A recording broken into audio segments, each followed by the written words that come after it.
Հարգելի գործընկերներ, ես կարծում եմ սա էլ այն դեպքերից է, որ մենք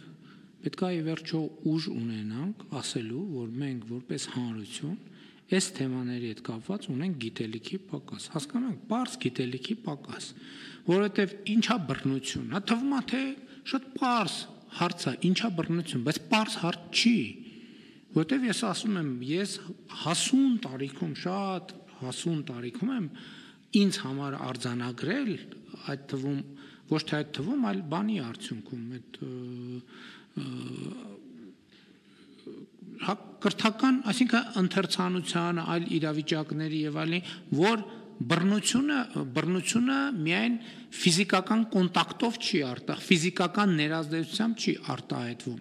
բայց էլի երբ որ մենք խոսում ենք գենդերային խտրականության եւ քաղաքականության մասին, ես ինչ ասվում է ընդունում եմ եւ ես դրա վրա եմ նաեւ ուզում մեր ուշադրությունը հրավիրել, որ մենք այդ թվում տարբեր քաղաքական նպատակահարմարություններով, բայց հիմա նաեւ խորը գիտակցելով կամ որոշակիորեն գիտակցելով, մենք կենտրոնացած ենք կանանց հետ կապված խնդիրների վրա, ես մեր ուշադրությունը հրավիրում եմ այն փաստի վրա, որ գենդերային չի նշանակում միայն կանանց, այլ սեռով պայմանավորված տղաների նկատմամբ էլ մենք ունենք բռնության շատ լուրջ, այն որ մանկասակ երեխային հայհոյանք են սովորացնում, հարգելի գործընկերներ, դա բռնություն է, դա գենդերային խնդրականություն է, դա կարծրատիպերի որոշակի պարտադրանք է, եւ մեր երկրում կա այդպիսի երևույթ, որ պետք է կներեք սև շոր հագնես, ծիծակ կոշիկ հագնես եւ այլն, որովհետեւ դրանից դուրս արդեն բանա, կասեն ես ինչի ասենց։ Եվ դա բարեբախտաբար փոխվում է, բայց դա փոխվում է միայն կրթության շնորհիվ։ Դա հաղթահարելու ուրիշ ճանապարհ չկա։ Եվ մեր, եւ երեխաների, եւ հանրության, եւ միայն կրթության շնորհիվ, եւ սա ֆունդամենտալ խնդրեմ է։ Բայց ելի եմ ասում, ոնց որ մեր երկրում կա կարծրատիպեր, որ կանանց թույլ չեն տալիս աշխատել, մեր երկրում կան նույնպիսի կարծրատիպներ, որ տղաներին թույլ չեն տալիս սովորել։ Ես պետք է մենք խոստովանենք, ոնց որ կան կարծրատիպեր, որ կանանց չեն թողնում հանրային ակտիվություն ցուցաբերել եւ այլն, նույն կերպ կան կարծրատիպեր, որ քառակուսիից դուրս մտածել չի կարելի տղաներին, որտեվ ճիշտը մի հատ է, պետք է այդ ճշտի մեջ մտա, հենց որ ճշտից դուրս եկար, ուրեմն դու սխալ ես մտածում։ Եվ մենք չենք գիտակցում այս խնդրեմը, եւ այս խնդրեմը ոչ մեկը չի բերելու մեր օրակարգ, մեր ոչ մի միջազգային գործընկերներ գենդերային կանանց իրավունքները բերելու են, ինչը լավ է, շնորհակալ ենք, մենք արձագանքում ենք եւ լիարժեք սպասարկելու ենք այս օրակարգը, բայց երկրորդ օրակարգը ոչ մեկ չի բերելու մեր սեղանին չի դնելու, որովհետեւ դա մեր խնդրեմն է եւ մենք պետք է առերեսվենք։ Իմ ասածն է, որ երբ որ մենք ասում ենք գենդերային խտրականություն, այո, մենք ճիշտ է առաջին հերթին, բայց այս երկրորդ հատվածում չմոռանանք, որտեվ այդ նույն բանակի մասին, որ անընդհատ խոսում ենք, ու վերջում ասում ենք, վայ, բա ուրա նայում ռազմական ոստիկանությունը, քննչական կոմիտեն, դատախազությունը, դատարանները, մենք պետք է հետ գնանք, հասկանանք, որ այդ պատմությունը սկսել է շատ ավելի վաղ։ Երբ որ դա նկատմամբ միջավայրի նկատմամբ բանակում խնդիրների մի մեծ մասը ձևավորվում են միջավայրի նկատմամբ մեր վերաբերմունքի կուլտուրայից։ Ժողովուրդ ջան, Հայաստանի Հանրապետությունում տղամարդու համար ավել բռնելը ամոթ է։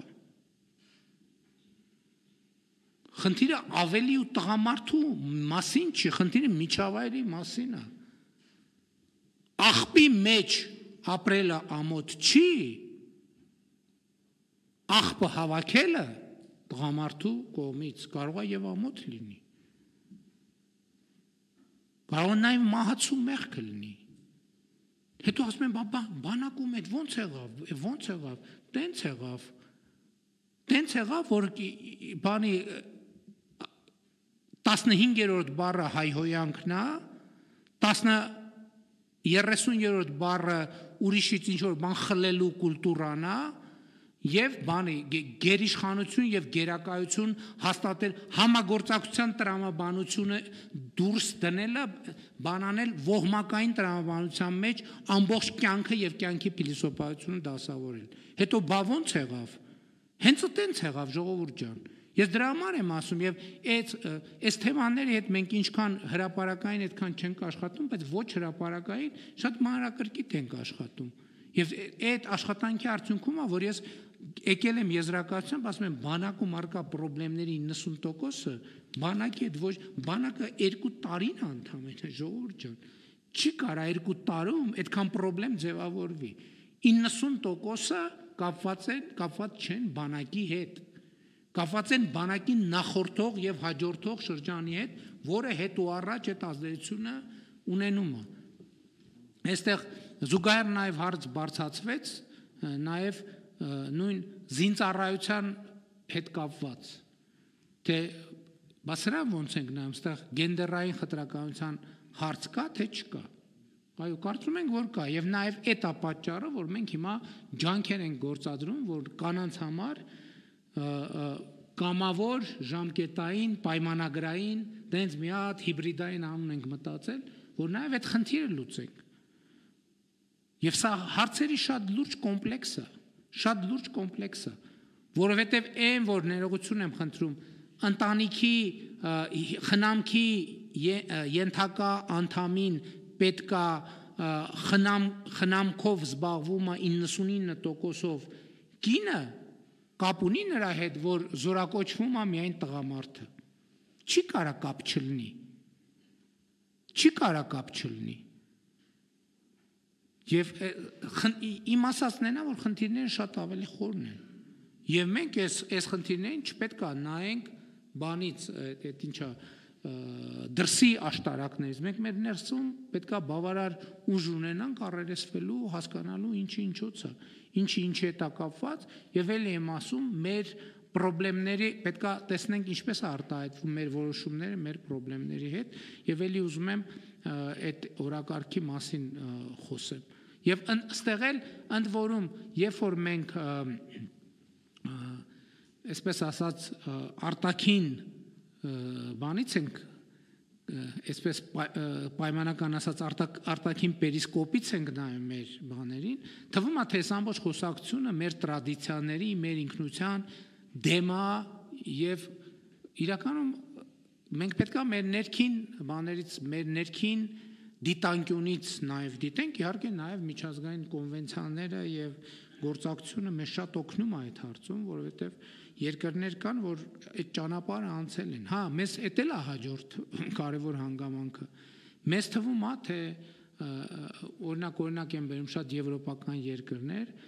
ասենք ոմանց թվում է թե իրանք տենց միջնադարից սկսած այս նույն ձևի են եղել ոչ այդպես չի